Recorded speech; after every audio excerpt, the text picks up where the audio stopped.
So, it's time to start this Cartoon Network 64 marathon. Now, since I released the trailer last month, I got an alarming number of questions for this marathon. Because enough people, I guess, were either interested in me doing this or confused by me doing this. So, I think before we start our first episode, we do a Q&A or an FAQ on Cartoon Network 64. Let's begin by answering the 8 most common questions. Number 1. What is Cartoon Network 64?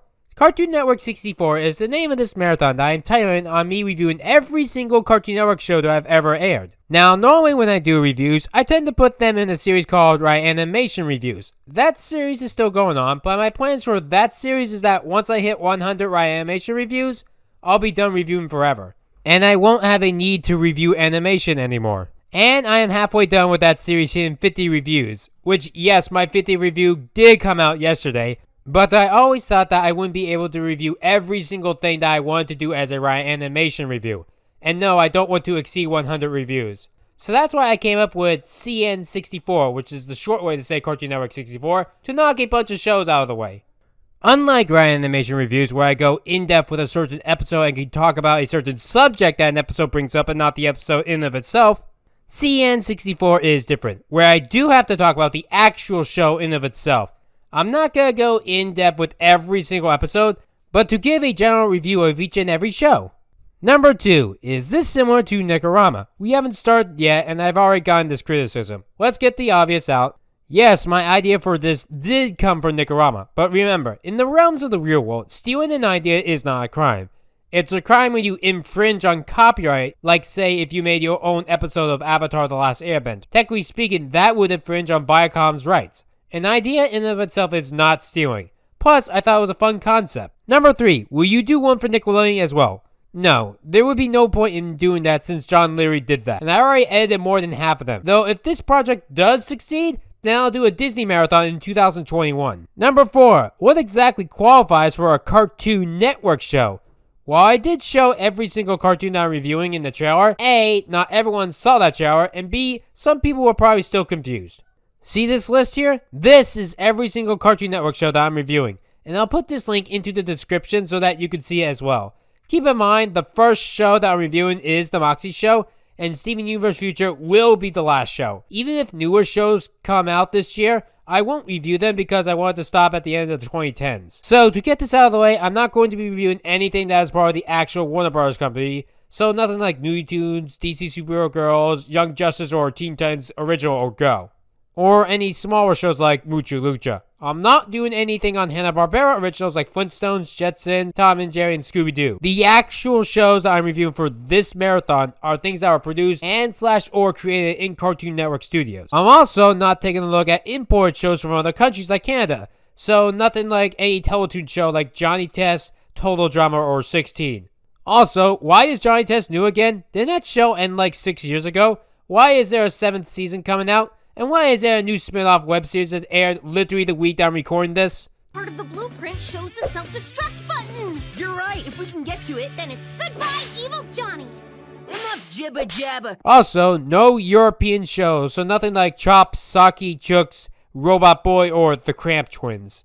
No live-action Cartoon Network shows either.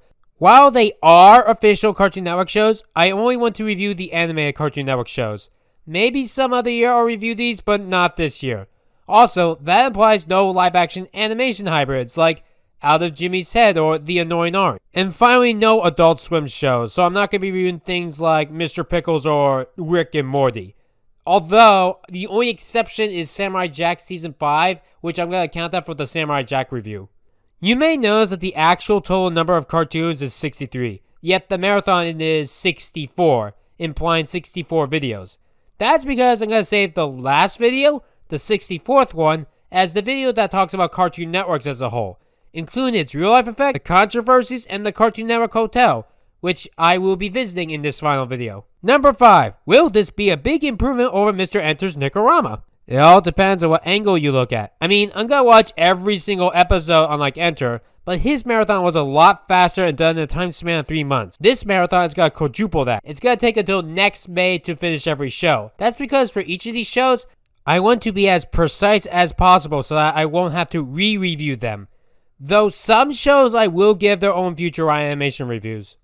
Number 6. How long is each episode going to be? Every Cartoon Network 64 or CN64 episode will be anywhere from a minimum of 5 minutes to a maximum of 25 minutes. Why those lengths? Because I figured that a 5-minute review is the minimum requirement to talk about any specific show. And 25 minutes is the maximum because I don't want to go on and on just one specific show. If I truly needed to say more for a certain show, I'll do that in a Riot Animation review, where Riot Animation reviews have less restrictions. Number 7. Will you watch every episode of each show? Yes, I will, provided that I can find footage. For example, today's review is only going to be on the pilot for that. That was all that I could find on the show. And finally, number 8. When will each episode be done? This was the hardest question to answer because my answer kept changing. I mean, I originally wanted to start in March or April, and here we are now in May, so the best answer that I can give is to say that each episode will be done when it's done. I don't like having schedules anymore since I am apparently bad at keeping schedule, and people have told me that it's best for you to not have a schedule, and apparently no one cares about schedules anymore. And with that, that is all of the questions. If you have any additional questions, feel free to comment in the video below. Regardless, what is the show that started all? What is the first ever Cartoon Network cartoon?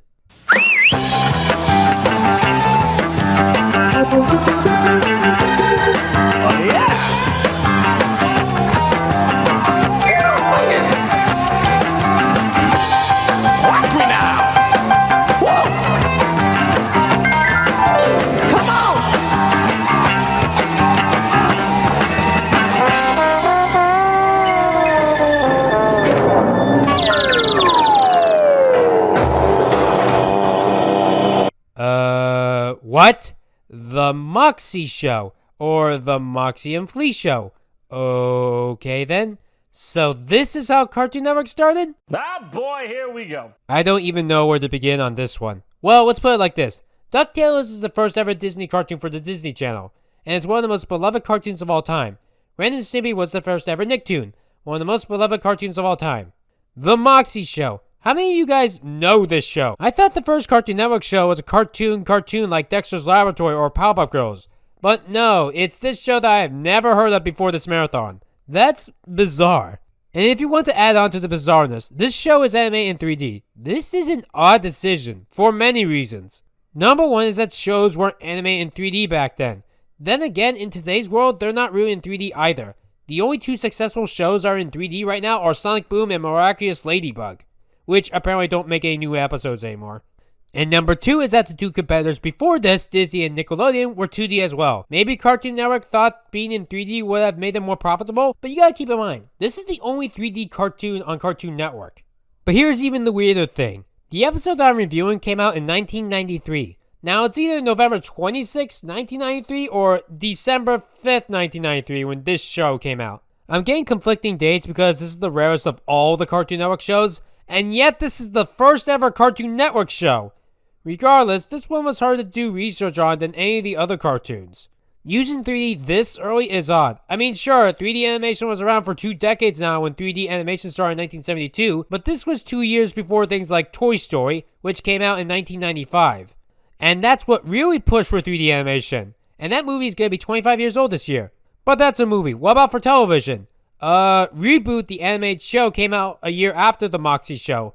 And even then, companies in them themselves didn't really push for 3D until Shrek came around. Although, I'm gonna sadly say that the first 3D animation is technically better animated than the Moxy show.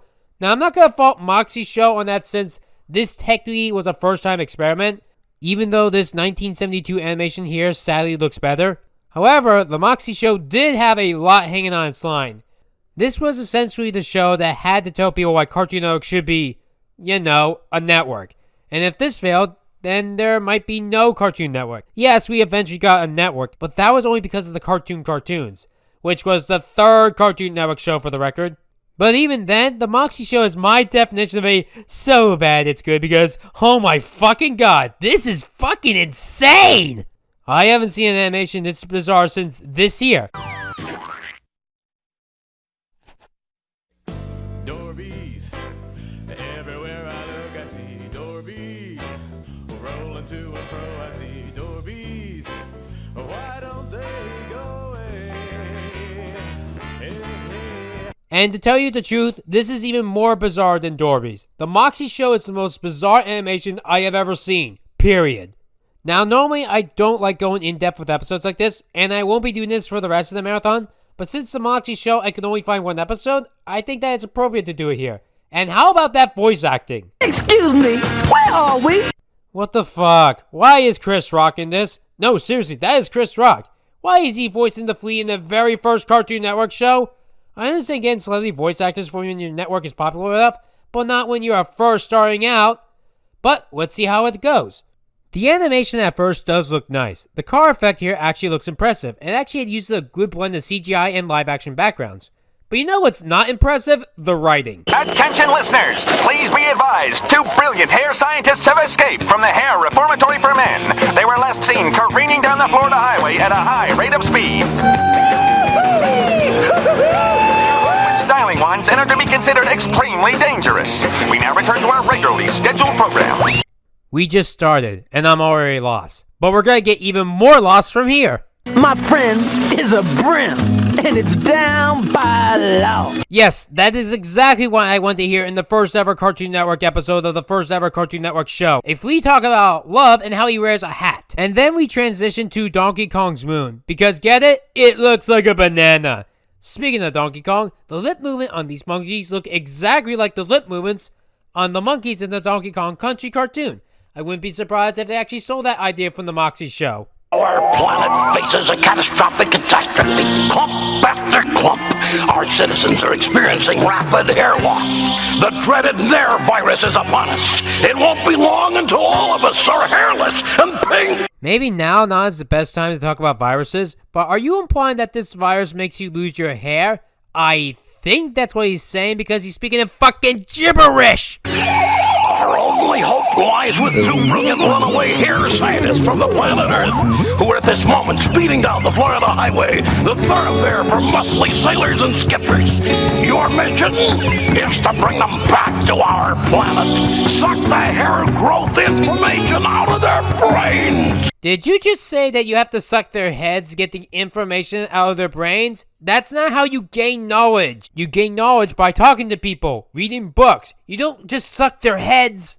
And then we cut to actual live-action humans. Huh, I guess Cien Rio has been around since the very first episode of the very first show. Moxy, something's been bothering me. Yes, Flea? You're a dog, right?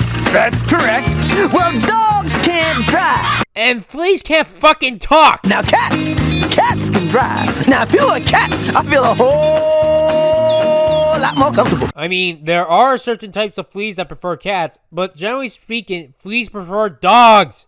So these monkeys mistake Moxy and Flea as these smart scientists and bring them to their ship. Fabulous! Good plan! Good plan! Good plan. Excellent. Good plan! Fabulous! Hey, I've got an idea. Let's do a particle transfer. Good plan! How about you shut the fuck up? Good plan! Thank you! And apparently Moxy's brain is a guy playing a banjo. What? Excuse me, don't take this the wrong way, but who are you? I am Dale, from the Chimp Planet. Chimp planet? Really? So let me get this straight. This episode is about alien monkeys from the planet Chimp coming to Earth and kidnapping a dog and a flea because they think they're scientists so that they come with a hair growth serum. This is amazing! Wake up, little fella. Wake up! Wake up! Wake up! I think I'm gonna hurl, Dad. No, I'm not your dad. I'm Tony. Welcome to the Chimp Planet. Says the human. Why is there a human on the Chimp planet? Brain sucking device? Ooh, that sounds painful. Hey, why don't you disconnect this thing, all right? And I'll send you some bananas. The feed monitor reads at 10! How much you want? 100 bushels? 200 bushels? Notice the stuttering and the sweaty head. Banana pie, banana sausage. Banana sausage. Really? You do know that's a euphemism, right? What would James Brown say? Whoa, fucking ridiculous babbling. I don't think you have the right to say ridiculous babbling when you repeat yourself 3 times every single time. Also, why is it that the 3 monkeys all have some kind of trippy drug visuals in the background of their windows? Was it what the creators were on? Fuck it. Maybe Moxy is a type of drug and it's delivered by fleas. I can save you money. Since when did Chris Rock sound like an auto car saver guy? Chill, Sherlock Homie Holmes. I kind of feel bad for Chris Rock here because he's doing his absolute best here, but it's a shitty script. Don't worry, Chris. Madagascar, when you get to be a zebra, will be better for you. And by the way, if you screw up, your brains are mine! Ew, I don't like how he worded it like that. Attention! All orange dogs currently being electrocuted, spun about, poked, or prodded, please report to the laboratory. And shoppers, don't forget our everyday low prices on He-Monkey undergarments. Wait, now this scientist lab on the planet Chimp is now a grocery store? Welp, I gave up. Apparently, I gave out to. I don't give a fuck. Let's just end this. He-Monkey underwear. Hey, Flea! You know, this chimp planet isn't all that bad! You were captured and electrocuted. What? I just met the nicest guy. We went on some rides and had some prizes and snacks. And all off-screen, I assume. Don't you understand, Moxy? We have just minutes to discover a hair replacement technique, or these chips will pop up in our heads and pinch out our brains. Oh, but Flea, don't sound threatening right now. Moxy said he was having a great time that we didn't even get to see. Read my thought bubble. Read my what? My what? My thought? What? My thought bubble? What? What? You do that? Well, I think really hard. If that's true, Chris Rock, you probably wouldn't have signed up for the Moxy and Flea show. Hey! Make me hairy! Ew! That one monkey image right there kinda looks racist. So the solution to the hair loss virus is Moxy giving every monkey a mop, and then they get to go home and then the episode ends.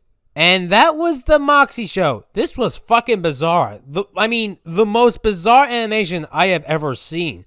No clue if in a good way or a bad way, but let's compare it to the other two big premiere shows on the other two big networks like DuckTales and Ren and Stimpy. The Moxy show is the worst of the three, even if we just compare it to the pilots. If you showed the Moxy show to me asking for a pitch to a network, as if I was some sort of executive producer, I honestly would have to say no. I would not make a network off this show because this was not that good.